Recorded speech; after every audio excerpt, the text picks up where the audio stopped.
आप देख रहे हैं न्यूज हिमाचल लाइव। नमस्कार, स्वागत है आपका फटाफट खबरों में। आज का बुलेटिन आप देख रहे हैं सोनल ठाकुर के साथ। केंद्रीय बजट का विरोध जताते हुए जुलाई बजट की प्रतियां आंगनबाड़ी वर्कर्स व हेल्पर्स यूनियन ने बजट में अनदेखी के लगाए आरोप।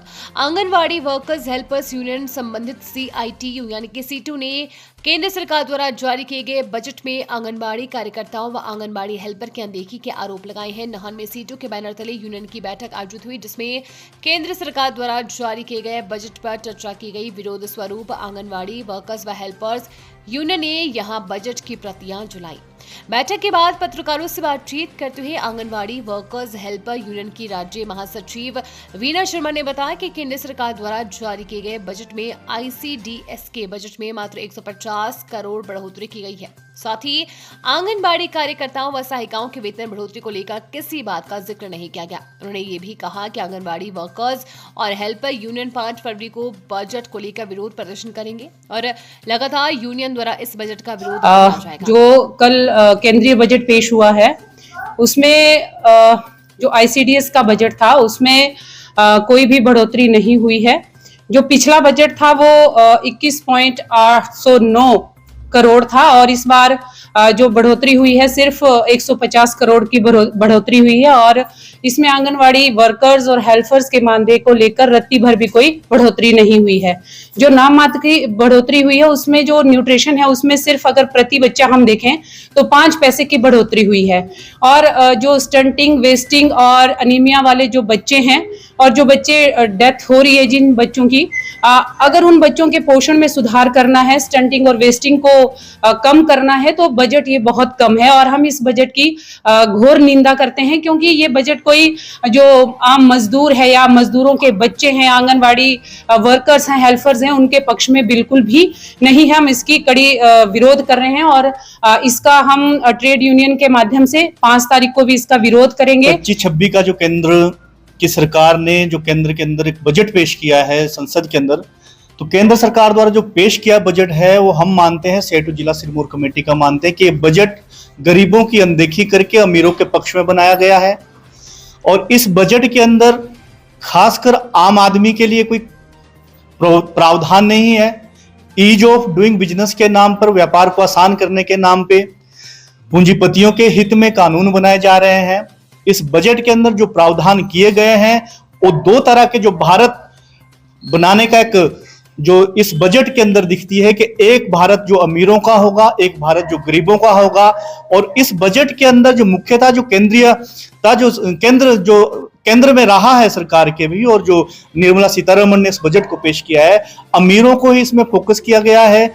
और जो लोन रिकवरी की जो बड़े बड़े पूंजीपतियों से इस बजट के अंदर बात नहीं की गई है। इसमें आंगनबाड़ी हो, मिड डे मील हो, आशा वर्कर हो, आपका निर्माण के क्षेत्र में जो काम करने वाले वर्कर है, उनके बारे में किसी भी प्रकार की कोई बात नहीं की गई है। मेडिकल कॉलेज को शिफ्ट करने का विरोध जारी। उद्योग मंत्री द्वारा शिफ्ट करने को दिए बयान पर जताई नाराजगी। Doctor vice Parmar medical college Nahan को शिफ्ट करने का मामला लगातार तूल पकड़ता जा रहा है। कई सामाजिक संस्थाएं मेडिकल कॉलेज भवन को शिफ्ट करने का विरोध कर रही है। वहीं नाहन में एक बार फिर सामाजिक युवा कार्यकर्ता आदित्य शर्मा ने कई अन्य सामाजिक संस्थाओं के साथ आगे आकर मेडिकल कॉलेज शिफ्ट करने का विरोध जताया है। नाहन में पत्रकारों से बातचीत करते हुए आदित्य शर्मा ने कहा कि हाल ही में उद्योग मंत्री हर्षवर्धन चौहान ने doctor vice Parmar medical college Nahan को शिफ्ट करने का बयान जारी किया है। ये दुर्भाग्यपूर्ण है। उन्होंने कहा कि मंत्री द्वारा मेडिकल कॉलेज शिफ्ट करने के पीछे जमीन कम होने का हवाला दिया जा रहा है। जो उद्योग मंत्री हिमाचल प्रदेश ने एक स्टेटमेंट दी अपने भाषण में कि नाहन मेडिकल कॉलेज को ट्रांसफर किया जाए। ये स्टेटमेंट पूरी तरह से बेबुनियादी है, बेतर्की है। और उन्होंने तर्क क्या दिया कि यहाँ पर पर्याप्त भूमि उपलब्ध नहीं है। मैं पहले भी प्रेस कॉन्फ्रेंस करके कितनी भूमि उपलब्ध है ये बता चुका हूँ। और मेरा ये मानना है कि इन्होंने आज तक नाहन शहर, सिरमौर की जनता का आधा जो है कत्ल तो कर दिया है। अब ये इस खोज में है कि किस तरह इनका पूरा ही कत्ल कर दे। उन्होंने इस बारे में ना पता करने की कोशिश करी और ना अब करेंगे। माननीय उद्योग मंत्री जी सर्किट हाउस आते जाते रहते हैं, कुछ दिनों के अंतराल में आते ही जाते रहते हैं यहाँ से, पर मेडिकल कॉलेज नाहन की जो इमारत आप मेरे पीछे देख रहे हैं, इसकी सर्किट हाउस से दूरी चंद कदमों की है। उन्होंने एक भी बारी ये नहीं समझा कि यहाँ गेट के अंदर जाके देख तो आऊं कि भाई यहाँ हो क्या रहा है, कि उनके पास अगर कोई फोटो हो, अगर वो कभी गए हो तो उसको जारी करें। माननीय मंत्री जी कई बातें करते हैं, माननीय एमएलए साहब भी हमेशा मंच के ऊपर चढ़ करके अपनी उपलब्धियां ये लोग गिनाते हैं, पर आज जब ये इसे स्थानांतरित करने की बात करते हैं तो इन्हें ये भी कहना चाहिए कि ये इनकी एक नाकामी थी कि जब इसका उद्घाटन हुआ तो वो शिलाई के एमएलए थे मंत्री जी, और यहाँ के एमएलए जिला कांग्रेस कमेटी के अध्यक्ष थे, यहाँ उद्घाटन के समय प्रोग्राम में बैठे रहे। अगली बात मैं ये करना चाहूँगा कि हम सभी स्वर्गीय राजा वीरभद्र सिंह जी के बहुत धन्यवादी हैं कि उन्होंने इस मेडिकल कॉलेज के रूप में नाहन शहर के अंदर सांसें भरी, पर आज ये उन्हीं की दूरदर्शी विचारधारा को गलत साबित करने में तुले हुए हैं। की व्यवस्था है जहां पर इन्होंने जगह चयनित करी है और ना ही आने वाले समय में हो पाएगी। इतने दरख्तों ने अपनी बलि यहाँ पर दी, वहां पर तो हजारों पेड़ों को अपनी बलि देनी पड़ेगी। इस बात को ध्यान में रख कर के इनको काम करना चाहिए।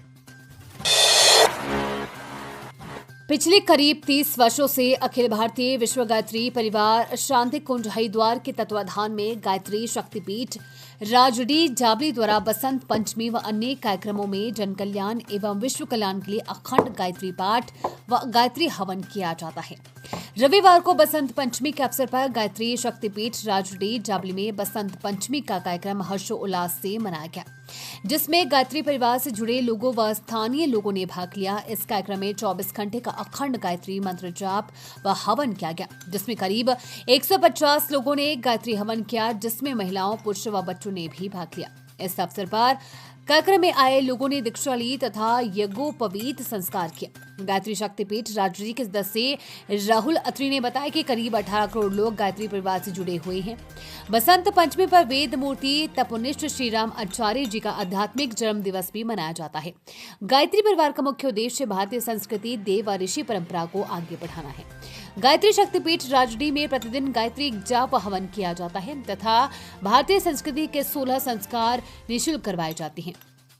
लोग जन्मदिवस, मुंडन व विवाह के लिए गायत्री शक्तिपीठ में आते हैं। गायत्री परिवार परिसर में एक नवगृह वाटिका तैयार की गई है, जिसमें औषधीय पेड़ पौधों को तैयार किया गया है। इस अवसर पर ट्रस्टी देवदत्त, वासुदेव, प्रहलाद पांडे, राहुल अत्री, देवेंद्र गुप्ता, केडी शर्मा, रमेश शर्मा, आज्ञा दत्त, हुकम सिंह, प्रवीण शर्मा, मोतीराम, राजकुमार अत्री, रीता, मितिका शर्मा, फुला देवी सहित अन्य लोग उपस्थित रहे।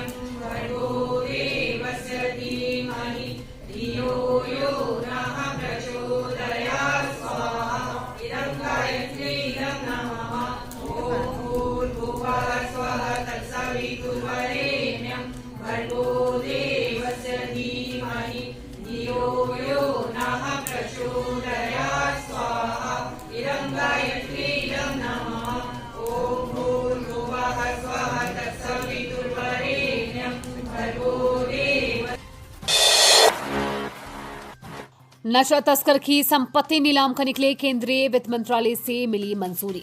नशा तस्करी के आरोप में गिरफ्तार आरोपी की संपत्ति को नीलाम करने की मंजूरी कांगड़ा पुलिस को केंद्रीय वित्त मंत्रालय से मिल गई है। जिला कांगड़ा के ज्वाली निवासी की 51 लाख की संपत्ति को नीलाम किया जाएगा। इसमें आरोपी के घर और 2 कारों समेत अन्य चल अचल संपत्तियां शामिल हैं।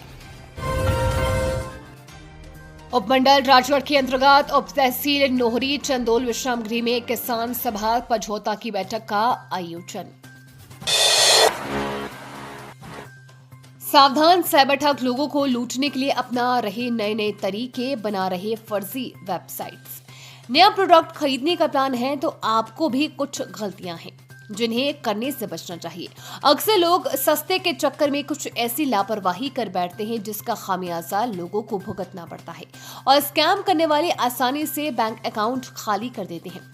घर बैठे ऑनलाइन शॉपिंग करना भला किसे पसंद नहीं, लेकिन ऑनलाइन शॉपिंग करते वक्त कुछ सावधानियां बरतना भी जरूरी है। ऑनलाइन सेल होते ही स्कैम करने वाले भी एक्टिव हो जाते हैं और आप लोगों की एक छोटी सी गलती पर आपका बैंक अकाउंट तक खाली कर देते हैं।